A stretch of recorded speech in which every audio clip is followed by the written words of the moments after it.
नमस्कार दोस्तों, welcome to study IQ। My name is Chand Kumar. दोस्तों, हाल ही में ऑनरेबल सुप्रीम कोर्ट ने कोविड वैक्सीनेशन से जुड़ी हुई एक बहुत ही इंपॉर्टेंट रिट पिटीशन को डिस्पोज ऑफ करते हुए केंद्र सरकार और विभिन्न राज्य सरकारों को कुछ बहुत ज़रूरी दिशा निर्देश दिए। इनमें जो सबसे ज़रूरी बात कही गई वो ये कि कोई भी सरकार किसी भी व्यक्ति को कोविड वैक्सीनेशन लगवाने के लिए मजबूर नहीं कर सकती है।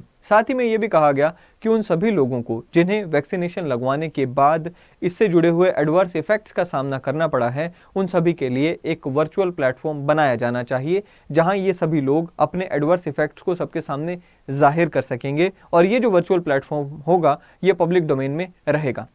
आज की अपनी इस वीडियो में हम जानेंगे कि क्या था पूरा मामला, क्या क्या बातें ऑनरेबल सुप्रीम कोर्ट ने कही और क्या क्या बातें पिटिशनर्स एंड रिस्पोंडेंट्स ने इस पूरे केस में कही।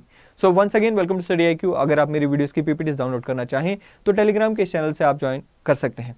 देखिए, ये जो पूरा मामला है ये रिट पिटीशन है 2021 की, जिसमें पिटिशनर थे मिस्टर जैकब पुलियल एंड रिस्पोंडेंट थे union of India and others.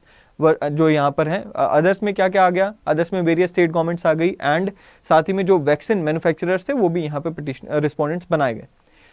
तो इस पूरे मामले में जो पिटिशनर है उन्होंने जो गुहार लगाई सुप्रीम कोर्ट को वो ये कि ये जो फॉलोइंग डायरेक्शंस हैं ये रिस्पोंडेंट्स को इशू की जानी चाहिए, जिसमें सबसे पहली बात कही गई कि जो रिस्पोंडेंट हैं they should be directed to release the entire segregated trial data for each phase of trials. देखिए, जो वैक्सीनेशन होती है उसे यहाँ पर पब्लिक डोमेन में मैन्युफैक्चरिंग के लिए, लाइसेंस देने के लिए, अप्रूवल देने के लिए सबसे पहले कुछ ट्रायल्स कराए जाते हैं। अब ये जो ट्रायल्स हैं इनका जो डेटा है वो पब्लिक डोमेन में आना चाहिए। जितने भी ट्रायल्स हैं उनका डेटा पब्लिक डोमेन में आए, सबसे पहले तो ये डिमांड की गई। दूसरी डिमांड ये कि जो वैक्सीन लगवाने वाले इंडिविजुअल्स हैं उनमें से कई सारे इंडिविजुअल्स को वैक्सीन लगवाने के बाद उनकी सेहत खराब हुई। कई सारे लोगों को जिनको पहले कोविड नहीं था, वैक्सीन लगवाने के बाद कोविड हो गया, कईयों को हॉस्पिटलाइज करवाना पड़ा, कईयों की डेथ हो गई है। ऐसे में उन सभी लोगों का जिनको वैक्सीन लगवाने के बाद एडवर्स इफेक्ट झेलने पड़े, उनका भी जो है डेटा पब्लिक डोमेन में आना चाहिए। और तीसरी जो सबसे जरूरी बात कही गई वो ये कि कई सारी सरकारों ने यहाँ पर वैक्सीन मैंडेट्स इशू किए गए हैं, यानी कि जो सरकारें हैं उन्होंने उन सभी लोगों को जिन्होंने वैक्सीन नहीं लगवाई है उन्हें वैक्सीन लगवाने के लिए मजबूर करने के लिए कई सारे ऑर्डर इशू किए हैं। वो सभी जो ऑर्डर्स हैं हमारे आर्टिकल 21 में दिए गए right to life and liberty का जो अधिकार है उसके खिलाफ जाते हैं। सो ऐसे सभी जो वैक्सीन मैंडेट्स हैं उन्हें रद्द किया जाना चाहिए। सो देखते हैं कि ऑनरेबल सुप्रीम कोर्ट ने इन डायरेक्शंस पे क्या एक्शन लिया। सबसे पहले तो ऑनरेबल सुप्रीम कोर्ट ने यहाँ पर सबसे पहला इशू उठाया और वो जो पहला इशू था वो ये कि क्या ये जो वैक्सीन मैंडेट्स हैं ये हमारे आर्टिकल 21 में जो हमें अधिकार मिला हुआ है, fundamental right to life and liberty मिला हुआ है, क्या ये उसकी वायलेटिव हैं। उस पे पिटिशनर ने क्या कहा सबसे पहले वो जानते हैं। पिटिशनर ने कहा कि देखिए भाई, हमें वैक्सीनेशन लगवाने से कोई प्रॉब्लम नहीं है, यानी कि सरकार अगर हमें एनकरेज कर रही है, पब्लिक को एनकरेज कर रही है वैक्सीनेशन लगवाने के लिए, उससे हमें कोई प्रॉब्लम नहीं है। लेकिन एनकरेज करना और मजबूर करने में फर्क आ जाता है। यहां पर जो सरकार कोअर्सिव वैक्सीनेशन की बात करती है वो गलत है, बिकॉज यहां पर ये अनकॉन्स्टिट्यूशनल है। क्यों? क्योंकि ये आर्टिकल 21 में जो मेरा अधिकार मिला हुआ है उसके खिलाफ जाता है। being violative of the principle of bodily autonomy and right to access one's means of livelihood। कहते जी देखो, right to life and liberty मिला है। लिबर्टी मीन्स क्या? फ्रीडम। फ्रीडम का का मेरी बॉडीली ऑटोनॉमी भी तो उसमें शामिल है। बट जब आपने कह दिया कि भाई आपकी बॉडी के ऊपर हम यहाँ पे डिसाइड करेंगे कि कौन सी मेडिकल ट्रीटमेंट जाएगी, तो वहां पर आपने क्या किया, मेरा आर्टिकल 21 में दिया गया अधिकार मुझसे छीन लिया। दूसरी बात यहाँ पे पिटिशनर कही वो कि एक तरफ तो यूनियन ऑफ इंडिया कहती है, यानी कि केंद्र सरकार कहती है कि भाई वैक्सीन लगवानी है या नहीं लगवानी ये वॉलंटरी प्रोसेस है, यानी कि अपनी इच्छा से वैक्सीनेशन लगवाओ, नहीं लगवानी मत लगवाओ। But at the same time जो स्टेट गवर्नमेंट्स है वो यहाँ पर हमें मजबूर करती हैं वैक्सीनेशन लगवाने के लिए। स्टेट गवर्नमेंट्स यहाँ पे डिफरेंट ऑर्डर पास करती हैं कि भाई अगर आपने वैक्सीनेशन नहीं लगवाई तो आपको जो सरकारी कर्मचारी हैं वो ऑफिस नहीं आएंगे, जो वैक्सीनेशन नहीं लगवाई तो आपको ये सुविधा नहीं मिलेगी। तो कहते हैं जी ये गलत हो गया। तीसरी बात उन्होंने क्या कहा कि भाई देखो, देयर इज इनफ डेटा जो कि ये प्रूव करता है कि जो हमारी कोविड होने के बाद जो नेचुरल इम्यूनिटी डेवलप होती है that is far better than the Covid vaccine generated immunity. अब ये पिटिशनर की आर्गुमेंट्स थी। But at the same time जो यहाँ पे रिस्पोंडेंट थे, जो गवर्नमेंट ऑफ इंडिया की तरफ से यहाँ पर सॉलिसिटर जनरल ऑफ इंडिया आए थे, उन्होंने कहा कि भाई देखिए, हम ऑलरेडी 180 करोड़ से ज़्यादा डोजेस जो हैं वो यहाँ पर एडमिनिस्टर कर चुके हैं, मास इम्यूनाइजेशन हो चुकी हैं, जिसका इफेक्ट हमें देखने को मिल रहा है, इसके रिजल्ट पॉजिटिव आ रहे हैं। अगर इस स्टेज में कोई भी एडवर्स यहाँ पे जजमेंट ऑनरेबल सुप्रीम कोर्ट के द्वारा दी जाती है या कोई भी एडवर्स कमेंट यहाँ पर ऑनरेबल ऑब्जर्वेशन यहाँ पे ऑनरेबल सुप्रीम कोर्ट के द्वारा किया जाता है, तो लोगों के मन में वैक्सीनेशन को इससे जुड़ी हुई जो हेजिटेंसी पैदा होगी, ऐसा नहीं होना चाहिए।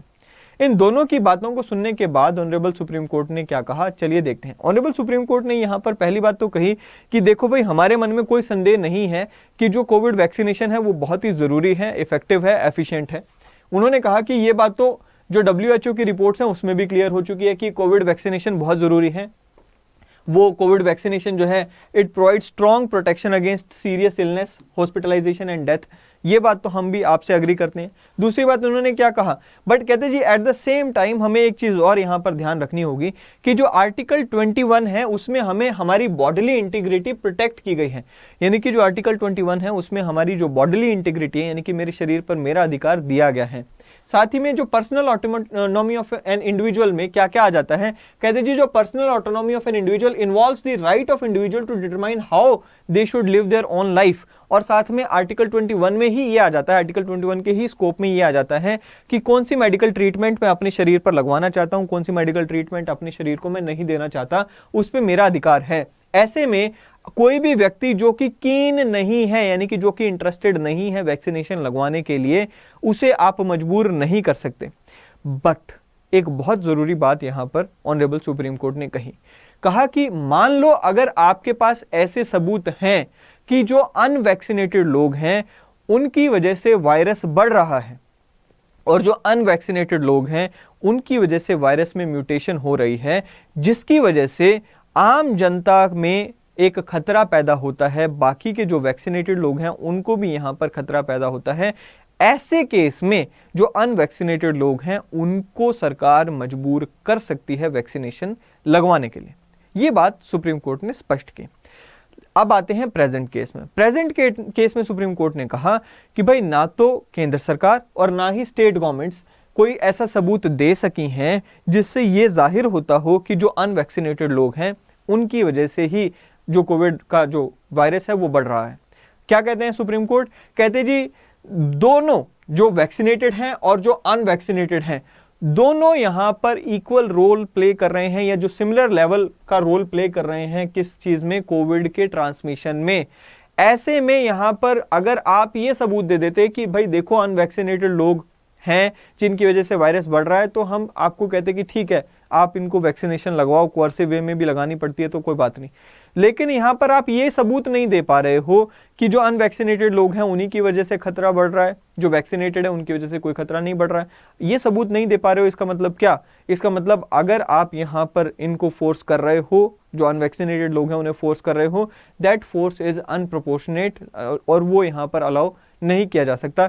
ऐसे में क्या कहा, ऐसे में कहा कि भाई आप उन्हें फोर्स नहीं कर सकते। अब आते हैं दूसरे इशू पर। दूसरा इशू है non disclosure of segregated clinical trial data in public domain. अब देखिए भाई, मैंने कहा कि भाई कभी भी कोई भी दवाई है, कोई भी यहाँ पर वैक्सीनेशन है जिसे अप्रूवल दिया जाता है हमारी एजेंसियों के द्वारा, तो ट्रायल्स के डेटा के बाद दिया जाता है। अब यहाँ पर जो ट्रायल का डेटा है वो पब्लिक डोमेन में होना चाहिए। जो पिटिशनर है उनका यही कहना है कि जो डेटा है, जो फाइनल डेटा आएगा इन वैक्सीनेशंस के ट्रायल का, वो तो आएगा 2023 में।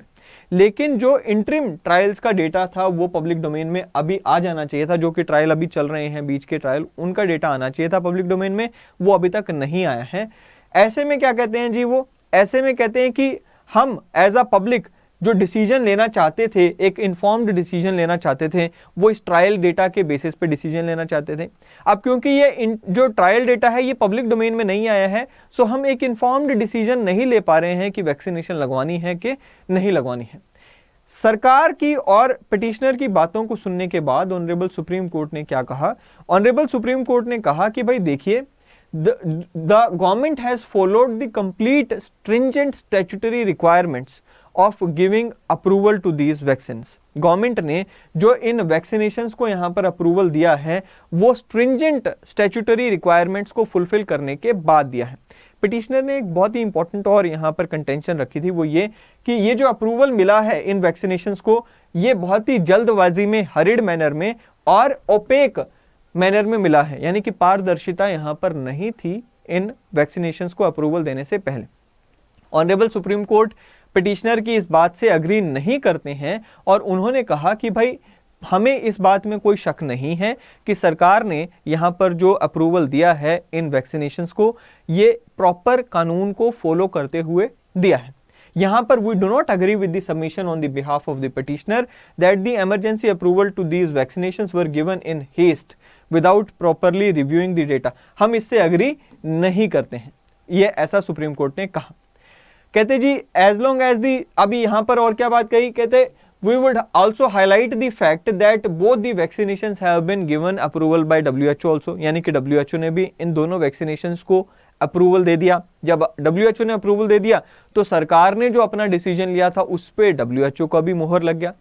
But at the same time जो ऑनरेबल सुप्रीम कोर्ट है उन्होंने ये भी कहा कि भाई with respect to the ongoing post marketing trials of Covaxin and Covishield, हम यहां पर यह भी कहना चाहेंगे कि जो पोस्ट मार्केटिंग ट्रायल्स हो रहे हैं कोवैक्सीन के और कोविशील्ड के, उसका जो डेटा है वो यहां पर पब्लिक डोमेन में आना चाहिए विदाउट एनी अनड्यू डिले। ये जरूर बात यहां पर सुप्रीम कोर्ट ने कही कि जो अब ट्रायल्स हो रहे हैं, पोस्ट मार्केटिंग ट्रायल्स जो हो रहे हैं इन दोनों वैक्सीन के, उसका डेटा विदाउट एनी डिले यहां पर मार्केट में जो सबके पब्लिक डोमेन में आना चाहिए। सो पूरा मामला क्या देखा हमने कि भाई गवर्नमेंट ने जो यहां पर गवर्नमेंट के ऊपर आरोप लगा था कि इन्होंने जल्दबाजी में ओपेक मैनर में इन ट्रायल इन वैक्सीन को अप्रूवल दे दिया, वो तो सुप्रीम कोर्ट ने नहीं माना। But at the same time supreme court ने ये जरूर कह दिया कि भाई जो ट्रायल्स का डेटा है उसे जल्द से जल्द पब्लिक डोमेन में लेकर आओ। ठीक है। तीसरा यहां पर जो इशू था वो था improper collection and reporting of AEFIs। AEFI क्या है? Adverse events following immunisation. देखिए भाई, जैसे कि हमने अभी बात की कि कई सारे केसेस में कोविड की वैक्सीनेशन लगवाने के बाद हमें देखने को मिला कि लोगों को, जिनको कोविड नहीं था, उन्हें कोविड हो गया, कईयों की हेल्थ बहुत ज़्यादा बिगड़ जाती है, उन्हें हॉस्पिटल ले जाना पड़ा, कईयों की डेथ तक हो गई। अब ऐसे में इनको कहा जाता है एडवर्स इवेंट्स फॉलोइंग इम्यूनाइजेशन।